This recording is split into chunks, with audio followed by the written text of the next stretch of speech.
Shubor nakaslem jong unongsan Hima.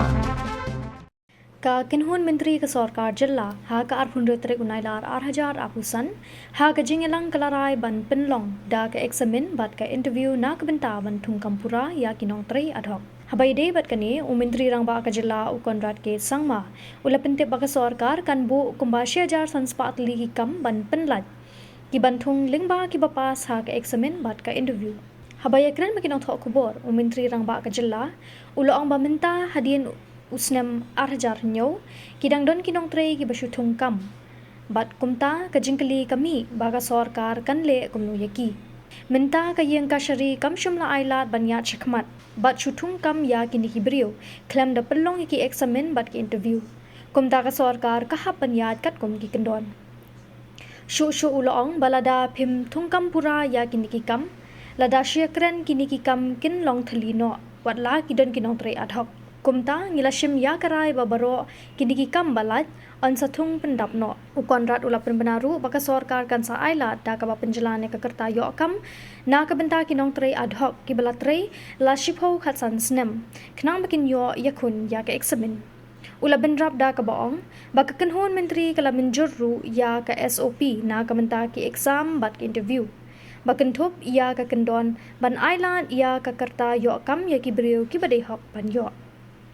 was regarding the ad hoc appointments that were done in the past, post 31st December 2007. If you recall, based on a Supreme Court ruling, the people who were appointed on ad hoc basis before 31st December 2007, we had regularized them last term itself. About 3,000 plus people were regularized. Just to share with the public and with all of you, what does ad hoc mean? Basically, ad hoc means appointments which were made against sanctioned post, but were made without following proper procedure. That is what ad hoc is. A lot of people get confused that ad hoc means temporary post or master role or casual. Ad hoc is, as I said, appointments that were made without procedure being followed, but against a sanctioned post.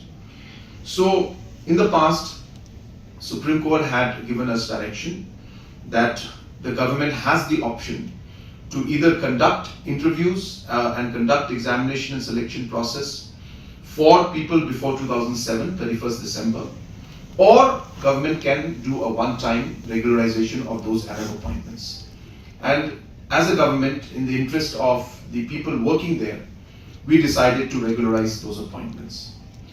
Now, after 2007, there were still ad hoc appointments that were made. And hence the question arose, what will the government do for those? Now, Supreme Court has not given us the liberty to go ahead and simply regularize those posts. Those individuals who are working in those posts. So therefore, the government has to go for a selection process. Now, just to share with all of you, if you don't regularize this post, then technically speaking, in the records of the government, these posts will always show as vacant, even though there is an ad hoc appointment against it, because the regular process of selection has not been done. And hence, we have taken a decision that all vacancies will be filled. And hence, these posts of ad hoc appointments made post 31st December 2007 have to be regularized by following a procedure of selection. And hence, we will be going ahead and we will be conducting exams and interviews for these posts, which are roughly, as of now, about 1,500 of them.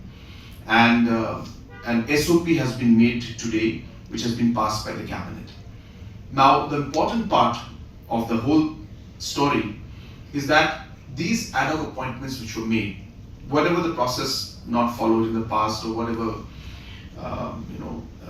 steps they took at that point in time to appoint, we strongly feel as a cabinet that it would be unfair for us to not give them a chance to appear for those selection process and those exams.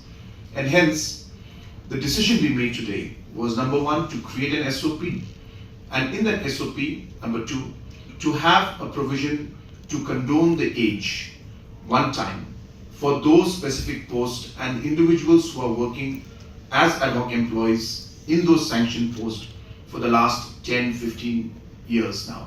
So therefore, we want to give the people working in those posts on ad hoc basis an opportunity to also appear for the test, because most of them are overage and they will not be able to give the exams, and hence they will not get the opportunity, fair opportunity to compete.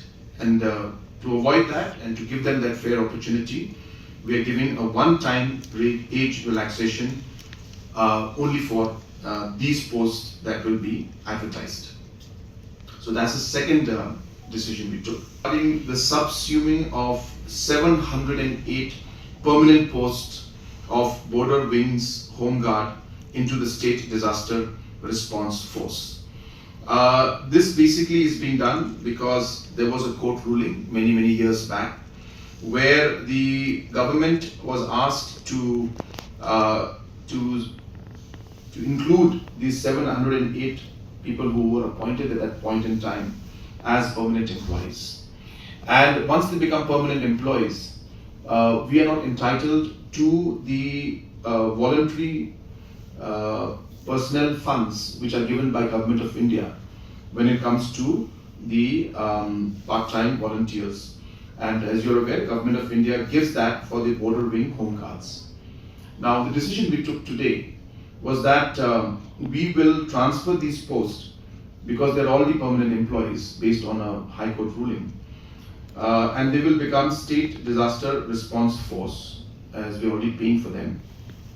And the 708 posts, which will then become vacant, technically, where we are not receiving funds from Government of India because they are no longer volunteers, they are now permanent staff, will become vacant because we will shift them permanently to the State Disaster Response Force, which will then create a vacancy of 700 people for us to take as volunteers.